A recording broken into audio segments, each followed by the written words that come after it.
Then maybe he sort of realised how close he was to the Australian car, and as you say, gave him a bit more room. And as he gave him more room, he got onto the dirty part of the track, round it went, and another look at it here. Yes, so again, great fights going into turn one. Principal overtake place on the circuit for two cars racing, but when you're so far off the line and the track is as dirty as it is offline, it's inevitable that you're going to get caught out.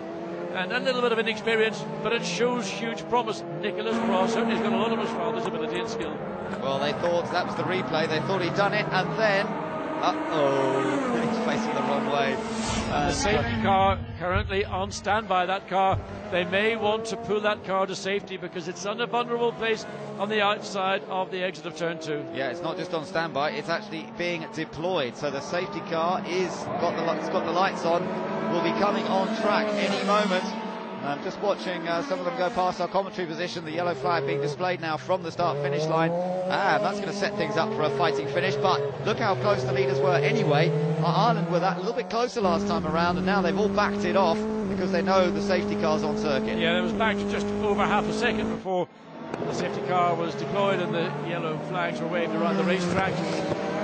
So it will be a grandstand finish with 11 laps of this race remaining. It's an opportunity for everybody to catch their breath because it's been a tough physical race, and the safety car will be out no doubt for 2 to 3 laps. So that French car has been pulled away from the exit of turn 2, and Nicholas Frost disappointed. He'd done a great job to get himself into position, but just maybe a fraction too generous, and with a hard charging Aussie not prepared to concede anything, he got the sucker punch and had to run a little bit too wide, which fell off as a consequence. Well, this really opens things up, not only the battle up front, of course, although see there that Mexico in between Great Britain and Switzerland, so that could be a sense of relief for Danny Watts, because otherwise, of course, the Swiss car would be right on his tail, and it would be a repeat of the last laps of the sprint race with the two of them challenging for the final podium spot. The only good news for Switzerland is that Mexico is in reality obliged to get out of the way as quickly as possible, because Mexico is currently in 15th place, a lap down.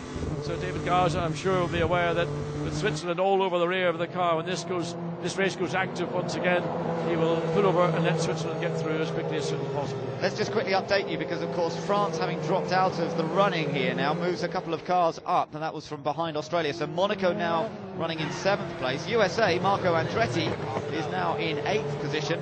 At 9th place for India, and that has brought South Africa, who was doing some very quick laps a little while ago, but now sort of back to the sort of general pace. Everyone's slow behind safety car, obviously. South Africa now up into 10th. New Zealand running just outside the points in 11th, but before the safety car came out, they were a long, long way behind. Then, in fact, there is New Zealand with the Netherlands behind, trying to catch up to the queue. This will give Chris van der Drift and New Zealand a chance to close that gap. Robert Dornbos, as we mentioned before, though, a scintillating fastest lap earlier on, a few laps ago, when he had the new tyres after his second pit stop. Now, we know that China dropped back. Something happened to them in that second pit stop, and I think Diana can tell us more. Diana. Certainly did, Ben. During the pit stop window, the car came in and they dislodged for some reason the safety light on the car, and they couldn't get it reconnected, so they couldn't leave the pit lane. So it took them some time, and unfortunately they lost a fair bit of time in the pit lane. But I can see now that he's back out on the circuit and really making his way back through the pack again. Yeah, he's up to 13th now, but that is disappointing. Just dislodging the light at the back, but it's part and parcel of the regs. It's got to be on there. This does, and those little errors occur, and little errors that cost. So the rest of them now, I think, pretty much are bunched up. New Zealand and Netherlands have caught up. So New Zealand sitting in 11th place. Remember, though, the Netherlands might have fastest lap, but they're still a lap down on these other guys because Robert Dornbos stalled at the start, and what a different result they might have had. So, we've got a little bit of a pause in proceedings down in the pits. James Hinchcliffe. James, what are your thoughts on what we've seen so far, and particularly with regard to a restart coming up soon? Well, I have to say, I was just down on the Portugal pit stand asking them what Felipe is saying over the radio. He said he's been very quiet. They do not know what his attitude is right now going into this, whether he's nervous, whether he's looking forward to it. Now, Adam Carroll, of course, his tires are a little bit newer. He is definitely looking forward to a chance to get past, but can't forget that Great Britain had a brilliant restart right at the beginning off that first one. So look for Danny Watts maybe to start mixing it up. Okay, James, thanks very much. You've been in a position yourself like this, so remember, you versus Malaysia. It can all change, can't it, in the last minute? Yeah, it certainly all does come down to the last lap, and it's not over till it's over. So obviously Felipe Albuquerque has done a brilliant job so far, but he knows that he still has a couple laps left, and he knows there's a lot of guys who are going to be trying to hunt him down in these remaining laps. Okay, well, thanks for that. It's going to be tough pressure, there's no doubt about it, on Felipe Albuquerque. Well, let's see if he's up to it. Let's just listen in now into a little bit of the Portuguese team radio. This was just a moment ago. One push to pass for nothing during the lap. I will advise you when Ireland is a push to pass, but for sure on the restart he will use it. Yeah, well, that's fairly clear. They're going to use it on the restart, and then it'll be up to the team to tell him when to use it again. Well, look, they've got 3 remaining. Ireland have got 4, so marginal advantage to Ireland. So no doubt Adam Carroll will be on power boost at the earliest opportunity, and if he uses at the restart, if he's not, and he really has to be stuck to the rear of that Portugal car. Once the lights go out, the team have got to tell Adam Carroll the lights are out, and I think the lights might be out right now. It's difficult to see from that onboard camera position. They're still on, I think. Is the car going to peel in or not? No, it's hard to tell unless we get a good glimpse of that safety car. Nevertheless, Adam Carroll wants to make sure he's stuck to the gearbox and the lights still on of the Portugal car, that when they do come onto the straight, then it builds up revs. Power boost is engaged, and it stays engaged even though you're changing gear. The only time it disengages is when you lift off the throttle. USA there in 8th place. That's Marco Andretti, and an opportunity, of course, now for him to try and get past Monaco on the restart. Lots of battles in prospect here, and Marco Andretti, as you mentioned, John, he's used to these long races. He's used to plenty of safety car or pace car time, so he'll be just assessing what the car feels like at this stage, and maybe USA are going to move up from 8th, try and claim 7th, perhaps go after Australia as well. Well, the most vulnerable car in this group, and really we've got a leading group, it's not just spread out as it was prior to the safety car deployment, will be Australia, because John Martin, in fact, also Malaysia, have both used all their power boost. So Monaco behind Australia, Malaysia and Australia are going to be even Stevens, but Monaco could try to mount an attack on Australia.